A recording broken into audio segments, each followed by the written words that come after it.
जय माता दी। मैं पंडित गौरव शर्मा, एस्ट्रो अर्थ चैनल में आप सभी का स्वागत है। आज हम देखते हैं कि 14 मार्च को सूर्य नारायण भगवान जो कि राशि परिवर्तन करने जा रहे हैं, इस बार वह राहु के साथ युति बनाएंगे और ग्रहण योग की उत्पत्ति करेंगे। और इस पर हमारी मकर राशि जो कि शनि प्रधान राशि भी है, हमारी जोडियक की 10वें नंबर की राशि, उस पर इसका किस प्रकार से शुभाशुभ प्रभाव रहेगा और किन्हीं सावधानियों का अगर हम ध्यान रखेंगे तो निश्चित ही हमें इस योग से, ग्रहण योग से जो भी दुर्योग की प्राप्ति हो उसमें हमारा बचाव रहेगा। और अंत में हम इस योग से जो कि ग्रहण योग बनेगा उसके लिए महत्वपूर्ण उपायों के बारे में भी बताएंगे। और 7 मार्च को पहले ही राहु व बुध की युति बुध की नीच राशि में बनी हुई थी, उसकी वीडियो हम पहले ही इस चैनल में डाल चुके हैं, आप जाके देख सकते हैं। और अब हम देखते हैं कि इस ग्रहण योग का हमारे ज्योतिष शास्त्र में इतना महत्वपूर्ण स्थान क्यों बताया गया। क्योंकि सूर्य भगवान को हमारी चराचर जगत की आत्मा के रूप में हम देखते हैं,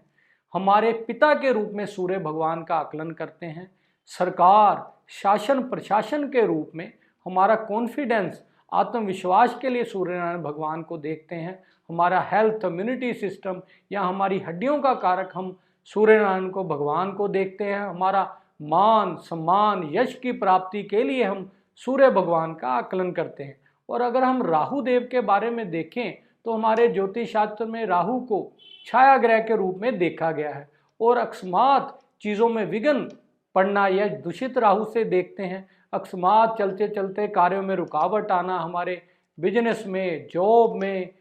सब में व्यवधान आना, यह हम दूषित राहु से देखते हैं। अकस्मात धन हानि होना, यह सब हम राहु से देखते हैं। अकस्मात चोट एक्सीडेंट के बारे में हम दूषित राहु से देखते हैं। और अब हम देखें तो इन ग्रहों की युति जो कि ग्रहण रूप में बनने जा रही है उसका इतना महत्वपूर्ण प्रभाव क्यों रहता है। क्योंकि अगर हम देखें तो सूर्य ग्रह के साथ सभी ग्रहों का अस्त का प्रभाव आता है, लेकिन एकमात्र ग्रह राहु जो कि हमारे ज्योतिष शास्त्र में माने गए हैं जो सूर्य को भी ग्रहण लगाने की क्षमता रखते हैं। और अब हम देखें मकर राशि वालों के लिए इस योग का किस प्रकार से प्रभाव रहेगा। मकर राशि वालों को पहले ही 60 सती का प्रभाव चल रहा है जो 25 मार्च 2025 तक रहेगा और इसलिए भी इन्हें कहीं ना कहीं कार्यों में विघ्न के योग बने हुए थे। और अब हम देखें तो राहु व सूर्य की ग्रहण योग की युति इनके तीसरे भाव में जो कि हमारा पराक्रम भाव भी है, हमारा इनिशिएटिव का भाव भी है, हर प्रकार से कार्य को क्षमता रखने के लिए हम तीसरे भाव का आकलन करते हैं। और उसमें अगर हम देखें तो ग्रहण योग की उत्पत्ति का होना और तीसरे भाव से हम भाई बहनों का आकलन भी करते हैं। और इसमें राहु व सूर्य की युति और साथ में नीच के बुध का आना कहीं ना कहीं हमारे कार्यों में विघ्न के योग, हमारे भाई बहनों से अच्छे संबंध ना होना, हर प्रकार से कार्यों में विफलता के लिए अगर हम देखें तो हम इस ग्रहण योग से प्राप्ति और तीनों ग्रहों का प्रभाव हमारे नवम भाव जो कि हमारा भाग्य भाव भी है उसमें कहीं ना कहीं हमारे विदेश यात्रा में होने में विफलता और हर कार्य क्षेत्र में हमें विघ्न के योग और हमारे पिता से कहीं ना कहीं अच्छे संबंध ना होना और पिता के कार्य क्षेत्र में कहीं ना कहीं प्रॉब्लम के योग भी इस युति से बनने का प्रभाव हमें प्राप्त हो सकता है। और तीसरे भाव से हम कहीं ना कहीं मीडिया के क्षेत्र में ऑनलाइन के बिजनेस के बारे में भी हम आकलन करते हैं, उसमें ग्रहण रूप होना हमें ऑनलाइन बिजनेस में कहीं ना कहीं प्रॉब्लम के योग भी आ सकते हैं। और विदेश यात्रा से अगर हमारा कोई संबंध हो तो उसमें निश्चित ही इस योग से हमें ध्यान रखना चाहिए। और अगर हम देखें तो इस योग से अगर किस प्रकार का सावधानियां या उपायों के रूप में अगर हम देखें तो सर्वप्रथम हम देखेंगे कि